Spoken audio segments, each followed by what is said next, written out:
Hello दोस्तों, कैसे हैं आप लोग। तो गाइस, कहने का मतलब ये है कि यहाँ पहले इसको पढ़ते हैं और इसमें देखते हैं कि क्या बताया जा रहा है। ठीक है। तो ये लेसन थर्ड है और ये क्या है क्या नहीं है, ये आप ऑलरेडी इसके वीडियो का टॉपिक आप समझ चुके हैं। ठीक है। तो चलिए इसको देखते हैं इसमें क्या है। ये लिखा है चंद अहम इशारे। यहाँ इशारे से मतलब है कि जैसे कि कोई चीज़ लिखते हैं उर्दू में या कोई लेटर मिलाकर वर्ड लिखते हैं तो उसमें कुछ ना कुछ दिया ऐसा होता है जिसको हमें समझना ज़रूरी होता है। ठीक है। तो जैसे कि आप देख सकते हैं, है ना, ये है अलिफ, ये है दाल, ये है डाल, ये है जाल, ये है रे, ये है रे, जे, जह, वाव। ठीक। तो कहने का मतलब देखते हैं पहला पॉइंट इसमें क्या है समझाने की बात, फिर हम देखते हैं इसको। यह है पहला पॉइंट, आपस में मिलाकर नहीं लिखे जाते, है ना। यानी जब इसको इनको यूज़ करते हैं तो ये अपने आने वाले वर्ड से अगले वर्ड से, और कुछ तो ये हैं जैसे दाल और यहाँ तक ये ना ही पीछे तो मिल जाते हैं, अपने आने वाले किसी भी लेटर से मिलाकर नहीं लिखे जाते। वो ऐसा कैसे मैं बताऊंगा, है ना। जैसे लिखा है दूरी, तो देखिए दाल वाव रे, इसमें दाल आ रहा है ना, वाव आ रहा है, रे आ रहा है ना। तो ये एक ऐसा वर्ड है जिसमें ये तीन आ रहे हैं, किसी में ये आएगा, किसी में कुछ आएगा, किसी में अलिफ आएगा। तो ये अपने आने वाले अगले दाल आने वाले वाव से, यानी अगले वाव से, दाल के बाद वाव है ना, तो वाव से नहीं मिला हुआ है ये, है ना, जुड़ा हुआ नहीं है। जैसे जीम और ये जुड़ गया, सीन ये, इसमें सब जुड़े हुए हैं। ठीक है, जीम ये, सीन और बड़ी ये। ठीक है। तो इसी तरीके से यहाँ हम देखेंगे, है ना, दाल वाव से नहीं जुड़ा, वाव रे से नहीं जुड़ा, और रे अपने अगले वाले ये से नहीं जुड़ा। ठीक है। इसी तरीके से ये एक वर्ड लिखा है उर्दू, इसमें क्या है, अलिफ अगले वाले लेटर यानी कि रे से नहीं जुड़ा, रे दाल से नहीं जुड़ा, और दाल वाव से नहीं जुड़ा। ठीक है। इसी तरीके से ये लिखा है जरदार। जरदार का मीनिंग होता है वेल्दी, है ना, वेल्दी यानी दौलतमंद। तो जे रे से नहीं जुड़ा, रे दाल से नहीं जुड़ा, यानी अपने अगले वाले से नहीं जुड़ा है। ठीक है। और इस तरीके से अलग अलग लिखे गए हैं। तो यही कहने का मतलब है कि ये जो अलिफ है, दाल है, डाल है, जाल है, रे है, रे है, जे है और वाव है, ये आपस में मिलाकर नहीं लिखे जाते। जैसे कि इसके अलावा मान लीजिए हम इसके अलावा यानी कि इन जो लिखे हुए हैं इसके अलावा जैसे कोई लेटर आप लीजिए, जैसे आप ले लेते हैं अलिफ के बाद बे आता है ना, तो बे से कोई वर्ड बनाइए। बे से वर्ड हम बोलते हैं हिंदी या उर्दू में, जैसे बेटा। तो बे में ये आता है, तो बे का नुक्ता ये रहा, और छोटी ए का नुक्ता ये रहा, या बड़ी ए छोटी ए का नुक्ता दोनों एक है ना। तो बे ये ज़ेर बे, और टे, है ना, और ये अलिफ।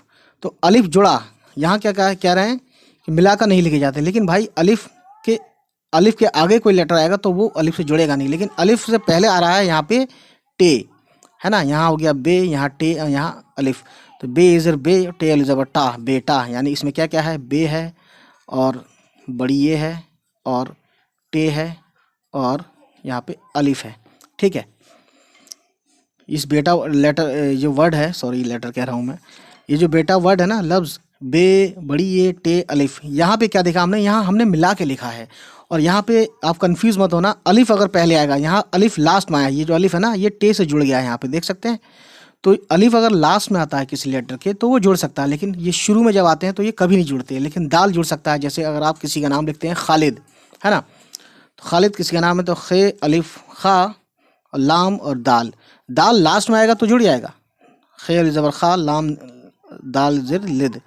तो ये खालिद है, यहाँ पे क्या है दाल, तो ये दाल जो है ना ये जुड़ गया है लाम से, है ना। लेकिन दाल लास्ट में आएगा तब जुड़ेगा, शुरू में आएंगे ये सब, ये जो इतने हैं अलिफ दाल डाल दाल, ये शुरू में आएंगे तो ये किसी भी लेटर से जुड़ते नहीं हैं, है ना। बस इतनी सी कहानी है। तो देखिए, ठीक है ना। तो ये अलिफ शुरू में आएगा तो नहीं जुड़ेगा, तो ये कहने वाली बात है। इन्होंने यहाँ अधूरी बात लिखी है, ये लिखा है आपस में मिलाकर नहीं लिखे जाते, लेकिन ये लिखे तो जाते हैं, लेकिन ये लास्ट में तो आ सकते हैं। जैसे खालिद में दाल आ गया था तो जुड़ गया, है ना। अब दूसरा पॉइंट देखते हैं बहुत जल्दी से, अपने बाद आने वाले हरूफ से नहीं मिलते। जैसे हाँ, यहाँ इन्होंने दूसरे पॉइंट में ये बात कहने की कोशिश की है। ठीक है।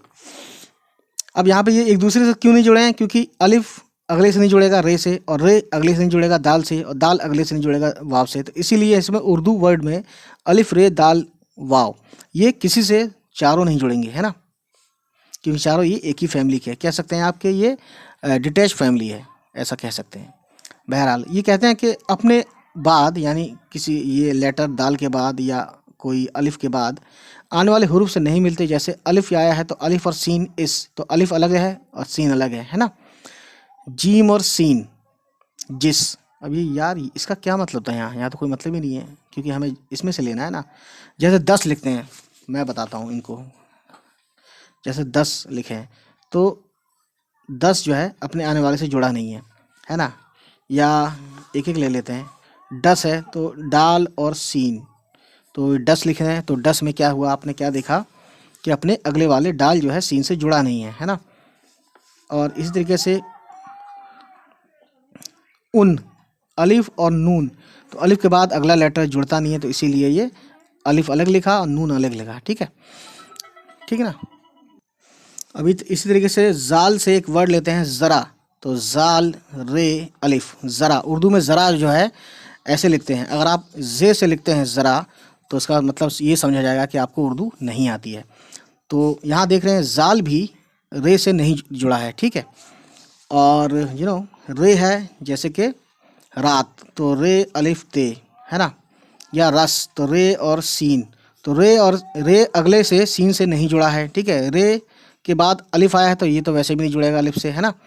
और अलिफ के बाद ते आया है तो ये अलिफ पहले आएगा तो ये नहीं जुड़ेगा। ठीक, सॉरी, रे अलिफ है ना, रे आया है, रे के बाद अलिफ आया है तो रे अगले से नहीं जुड़ेगा और अलिफ अगले से जुड़ता नहीं, इसलिए रे अलिफ और ते भी यहाँ पे अलग अलग हैं।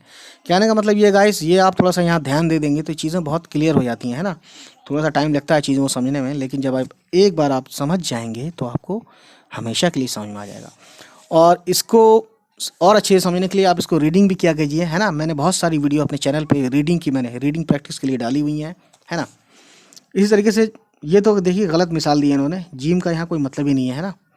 उसके बाद 10 लिखा, देखिए दाल अपने आने वाले अगले लेटर सीन से अलग है। ठीक, और देखिए दिन, दाल अलग है नून से, है ना, अलग अलग लिखा है वगैरह। दूसरा अगला पॉइंट है तीसरा, लेकिन अपने से पहले आने वाले हुरूफ से जोड़े जा सकते हैं। तो मैंने यही बताया था कि बे के बाद अलिफ है तो अलिफ अपने से पहले बे से जुड़ गया है तो बे अली ज़बर बा और ते, ये हो गया बात। फे ज़्वाद अलिफ, तो अलिफ से पहले ज़्वाद आया है तो फ़िज़ा, है ना। फ़िज़ा मतलब वही जो फ़िज़ा है, फ़िज़ा बदल गई या फ़िज़ा ख़राब हो गई, इस तरीके से सुना होगा आपने। ठीक है। उसके बाद खफ़ा, खे फ़े अलिफ, यानी इस अलिफ से पहले फ़े आया है तो ये क्या है, अलिफ यहाँ पे फ़े से जुड़ चुका है तो ये खफ़ा यानी नाराज़ होना। हम्द, है मीम और दाल, है ना, इसमें 3 लेटर हैं। जैसे मैं लिखता हूँ यहाँ पे, अगर है मीम दाल, तो इसमें क्या है, एक तो है, इसके बाद मीम है, उसके बाद दाल है, तो ये अलग अलग है इस फॉर्म में, लेकिन इसको जोड़ के एक वर्ड बन गया हम्द। तो यहाँ पे दाल है ना, ये दाल से पहले मीम का शॉर्ट फॉर्म है।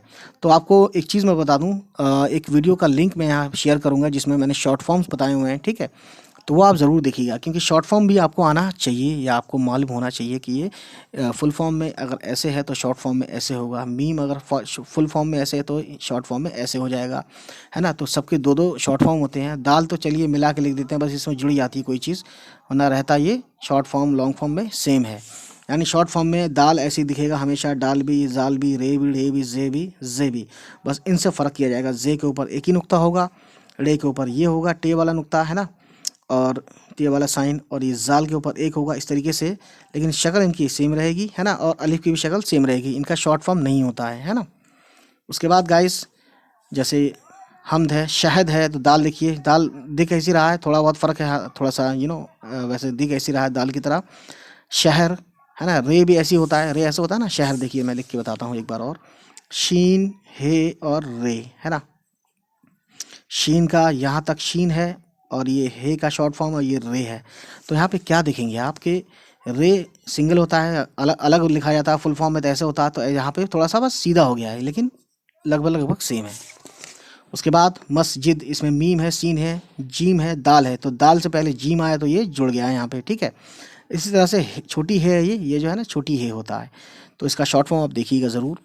तो शहर में रे सेम है ना, यानी ये जुड़ चुका है अपने से पहले वाले से, अपने से बाद वाले से नहीं जुड़ेगा, लेकिन पहले वाले से जुड़ जाते हैं ये जो है ना। उसके बाद गाइस देखिए, वज़ू में वाव ज़्वाद वाव, तो वाव अपने से पहले ज़्वाद से जुड़ चुका है यहाँ पे, है ना, लेकिन वाव जब पहले आया है तो वाव ज़्वाद से नहीं जुड़ा है, तो ये समझने वाली चीज़ है। ठीक है। उसके बाद लास्ट में वाव आया तो वाव से पहले, वाव के बाद वाव है तो वाव तो यहाँ से जुड़ेगा नहीं। तो ये चीज़ें समझने वाली हैं, देखने वाली हैं, ठीक है। ये पॉइंट आप ज़रूर समझिएगा, देखिएगा, ठीक। उसके बाद आगे देखते हैं क्या है। तो उसके बाद जब आप आगे आते हैं तो देखते हैं आपके अलिफ, तोय, जोय और वाव, है ना।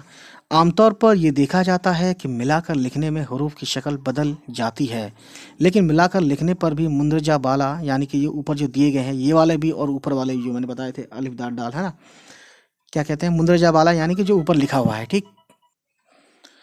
हुरूफ, हुरूफ यानी कि जो दिए हुए हैं अलिफ, तो, जोय और वाव, ये एक वर्ड है, ये हुरूफ है, अलिफ, तोय, जोय और वाव, यानी तीन ये है, चौथा ये है, ये तो एक वर्ड है, और यानी जिसे इंग्लिश में बोलते हैं एंड, है ना। यानी कि ऊपर जो दिए गए हुरूफ बाल मंदरजा बाला, यानी जो ऊपर दिए गए हैं हुरूफ की शक्ल में कोई तब्दीली नहीं आती है। तब्दीली का मतलब है कोई चेंजिंग नहीं आएगी, ठीक है। इसमें भी, और मेरे भाई इसमें भी कोई चेंजिंग नहीं आएगी मिला के लिखने के बावजूद भी, है ना। यानी बहुत माइनर चेंजिंग आती है तो वो पता चल जाता है, ठीक। लेकिन ये सब भी तभी पता चलेगा मेरे भाई मेरे दोस्त, जब आप रीडिंग ज़्यादा करेंगे, ज़्यादा देखेंगे, ज़्यादा समझेंगे, ठीक। अब जैसे कि देख लीजिए यहाँ पे अखबार है तो रे, अब बे में अलिफ जुड़ गया तो अलिफ जैसे कैसे होता है, अलिफ ऐसे होता है ना, यूं करके ऐसे होता है, ठीक है। तो यहाँ पे भी ऐसे ही है, तो इसीलिए कह रहे हैं कि ये शॉर्ट फॉर्म लिखने में भी इनकी शक्ल बदलती नहीं है। ज़बान में यहाँ पे अलिफ सेम है, फ़िज़ा में अलिफ सेम है, तिलिस्म में, है ना, तिलिस्म में तोय जैसे यहाँ पर है, बस तोय यहाँ पे क्या है कि तोय ऐसे लिखा है तो बड़ा लगता है, वैसे इसमें आता है तो वो थोड़ा छोटा हो जाता है, लेकिन शक्ल साइज सेम, साइज डिफरेंट है, लेकिन जो फॉर्म्स है वो सेम है ना, ऐसा आप कह सकते हैं। ख़ता में तोय सेम है, अलिफ भी वही है जैसे अलग, बस मिला के लिख दिया है, ठीक। तो अलिफ से पहले जब आएगा तो जुड़ जाएगा, अलिफ के बाद आता तो ये जुड़ता नहीं, तो इसलिए यहाँ पे ख़ता में, ख़ता बोलते हैं ना गलती, है ना, भूल, ख़ता हो गई या गलती हो गई, ठीक। उसके बाद किस्त, किस्त बोलते हैं, ये अरबिक वर्ड से लिया गया है ना, किस्त वही जो इंस्टॉलेशन वगैरह बोलते हैं, ठीक है। किस्त में तोय सेम है, जैसे बड़े में दिख रहा है वैसे छोटे में दिख रहा है। जहर में जोय सेम है, यहाँ पे भी मिला के लिखने पे भी सेम है, यानी शक्ल इनकी चेंज नहीं है, यानी कोई तब्दीली नहीं, कोई तब्दीली नहीं, ठीक है। ज़ोहर, ज़ोहर एक नमाज का टाइम है, ठीक है। दूसरा वाला, पहले फजर, जोहर, असर, मगरिब, इशा, है ना, 5 होती है ना जोहर, तो जोहर में जोय यही है जैसे सिंगल में दिखता है, फुल फॉर्म में दिखता है, ठीक है। नज़्म में भी देखिए नून शॉर्ट है, जोय यही सेम है, और मीम मिला दिया गया है, लेकिन यहाँ पे मीम लास्ट में आता है तो बड़ा फुल फॉर्म में लिखा जाता है ना। इसी तरीके से गाइस हफीज़, हफीज़ में है छोटा है, फे छोटा है, ये छोटा है, लेकिन जोय सेम दिख रहा है जैसे यहाँ पे दिख रहा है सिंगल में, फुल फॉर्म में, ठीक। वक्त में वाव पहले आया है तो काफ से जुड़ा नहीं है तो सब छोटा है, लेकिन वाव, है ना। और यहाँ पे क्या मतलब था करने का यार, यहाँ तो कोई मतलब ही नहीं है इसको, क्योंकि हमें तो इनसे मतलब है ना। तो कहने का मतलब वाव तो मिलता ही नहीं है मेरे दोस्त, वाव तो बाद में मिलता है, वाव पहले आ गया इसलिए वहाँ पे जुड़ा नहीं, मिला नहीं है, ठीक है। यहाँ पे वाव जुड़ गया है तो वाव से पहले कोई वर्ड आता है या कोई लेटर आता है, मतलब वर्ड नहीं लेटर, तो वाव से पहले यहाँ पे काफ है, काफ वाव, कुव्वत, कुव्वत, है ना। इसमें वाव पे तजदीद है, तजदीद ऐसे होता है और इसका मतलब होता है डबल बार पढ़ना, तो वही चीज़ मैं फिर से आ जाती है घूम फिर के जो एक उसका भी लिंक दूंगा मैं, जो एक प्लेलिस्ट है उर्दू हिंदी शिक्षा लेसन्स हैं उसमें, वो आप उसको देखिएगा ज़रूर, तभी आप थोड़ा बहुत ये भी आपको समझ में आएगा, ये भी देखिए उसको भी देखिए, मतलब दोनों देखिए क्या दिक्कत है, ठीक है। उसके बाद चाकू वगैरह, यानी कि कहने का मतलब यही था कि ये अलिफ, तोय, जोय, वाव, ये मिलाने के बावजूद भी इनकी शक्ल ऐसी रहती है, और इनकी भी, ये तो नहीं बता रहे हैं, इनकी भी रहती है सेम और इनकी भी रहती है सेम, मिलाने के बावजूद भी ऐसी होते हैं, ठीक है। तो ये इसमें आसानी है ये चीज़ समझने के लिए। अब देखते हैं आगे क्या है। तो देखिए गाइस, दाल, डाल और जाल, है ना। यहाँ है कि मिलाकर लिखने में दाल, डाल और जाल की शक्ल रे, रे और जे जैसी हो जाती है, जैसे हमद, तो थोड़ा सा ये खिंच जाता है, पतला हो जाता है, लंबा हो जाता है, तो यही चीज़ समझाने वाली बात है। और ऐसा ना भी करें, जैसे कि कहना मतलब ये जो कहना चाह रहे हैं कि ये रे हो जाता है ये, जबकि ये है दाल, तो भाई मैं तो दाल ही बनाऊंगा तभी ऐसे दिखेगा, है, मीम और दाल, तो क्या फ़र्क पड़ रहा है। अगर ये दाल भी मैं लिख दूँ ना दाल जैसा, क्योंकि रे ऐसे होता है और दाल ऐसे होता है, तो मैंने तो ऐसे ही लिखा है ना, तो कोई दिक्कत नहीं है। हालांकि इनकी बात मान सकते हैं, क्योंकि इसमें क्या है ना, हमें लगता है कि ये रे है, लेकिन ये रे नहीं है, ये दाल ही है, ठीक है। गड्डी, गज़ा वगैरह, तो ये कोई प्रॉब्लम नहीं है, इसको आप समझ भी सकते हैं, नहीं भी समझे कोई दिक्कत नहीं इससे, है ना। मेन चीज़ ये है कि जब आप पढ़ेंगे लिखेंगे तो आपको ये बहुत आसान लगेगा, है ना। फर्स्ट टाइम हर चीज़, कोई भी लैंग्वेज बहुत टफ लगती है, लेकिन आप बेसिक से शुरू करते हैं तो आपको आसान लगता है गाइस। रे रे जे और ज, है ना। मिलाकर लिखने में रे रे जे और जे की शक्लें हस्ब झेल अंदाज में बदल जाती हैं। कहने का मतलब ये कि थोड़ा लंबा हो जाता है, यानी रे होता है ना ऐसा, तो ये मिला के लिखने में ऐसा हो जाता है। तो ये बात मैं मानता हूँ, ठीक है, लेकिन रहेगा लगभग लगभग, है ना। जो फॉर्म से इसकी रहेगी सेम, थोड़ा बहुत फर्क आएगा, यानी खिंच जाता है, रे खिंच जाता है ना, जे थोड़ा खिंच जाता है, जे भी खिंच जाता है, तो कोई दिक्कत नहीं है ना। तो रे को दिखाया है यहाँ पे फे काफ रे, तो ये देखिए ये दिखाया यानी कि लंबा खिंच गया है। फिक्र, पगड़ी, मेज़, मज़ा, तो जे ऐसे थोड़ा सा खिंच गया, लंबा हो गया है। जे वैसे ऐसे होता है, लेकिन यहाँ ऐसे हो गया है, ठीक है। तो इस तरीके से आप ये भी समझ सकते हैं, तो कोई दिक्कत नहीं है, कोई प्रॉब्लम नहीं है इसमें, है ना। तो उम्मीद करता हूँ ये जो लेसन है, थर्ड लेसन है ना, और ये बुक है क्लास 11th में जो फर्स्ट टाइम एडमिशन लेते हैं एमयू में, वैसे भी फर्स्ट टाइम ही होगा सबका, तो उनको ये बुक मिलती है, एलिमेंट्री उर्दू की बुक है ये। चलिए फिर हमारे चैनल को सब्सक्राइब कीजिए जिसका नाम है उर्दू विषय, और मिलते हैं आपसे फिर किसी नेक्स्ट वीडियो में। और नेक्स्ट वीडियो इस बुक की होगी हमारी, मैं आपको बताना चाहूँगा मिलाकर लिखने में हरूफ की शक्लें। तो ये थोड़ा सा टफ है, लेकिन इसको समझने के लिए थोड़ा सा टाइम देना पड़ेगा आपको। चलिए आज इतना ही, है ना। मिलते हैं आपसे next time, bye bye, take care.